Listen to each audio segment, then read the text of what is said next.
So I think back to one of the Vineyard distinctives, which is "Come as you are," and just this whole idea that we accept you just the way you are. You can bring your baggage and your grief and your lament and your thanksgiving and your praise and all of this that makes up the human experience, and you can bring it to God in a real vulnerable way.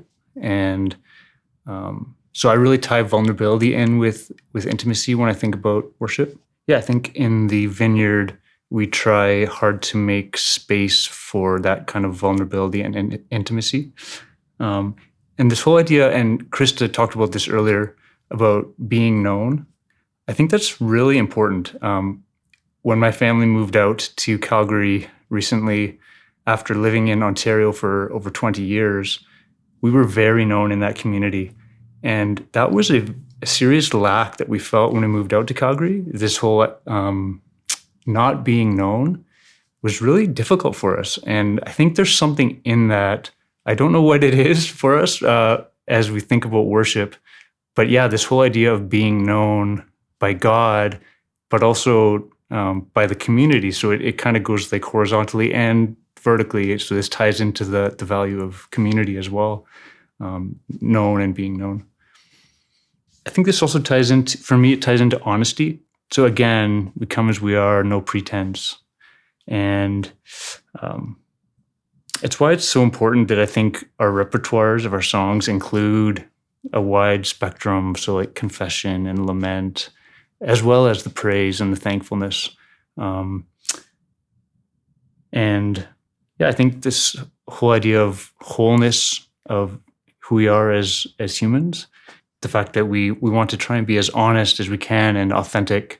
And I think in the Vineyard we do a really good job at making space for that, and that's one of our values that we want to uphold.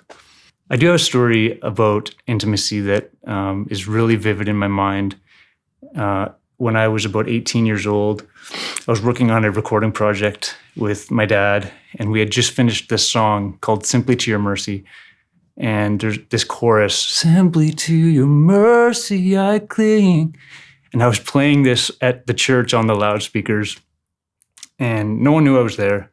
And one of the worship leaders at the time in our church walked in. He didn't know I was there. And he fell down to his knees and just was broken. And he was just weeping. And it was such a picture for me of vulnerability and honesty. And in that moment, I'll always look back to that. Whenever I think about integrity, one of my close friends many years ago started getting me to think about honesty as a different way to think about integrity. So I think a little bit more now, I think about honesty and just the fact that, we can bring our true selves, our vulnerable selves when we come to worship. And there's just something about that picture of him just being desperate and having to cling on to God in that moment that really stuck with me. It was just the rawness and the beauty of, I think disarmed is a good word. The fact that I think Jesus does this. He disarms us. He takes our questions and he reverses them and asks us questions. And he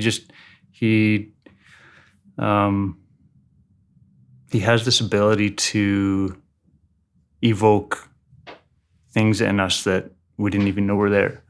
And so I think as worship leaders and worship facilitators, we can make space for that and kind of lean into, God, what's your invitation? Where are you wanting to disarm us?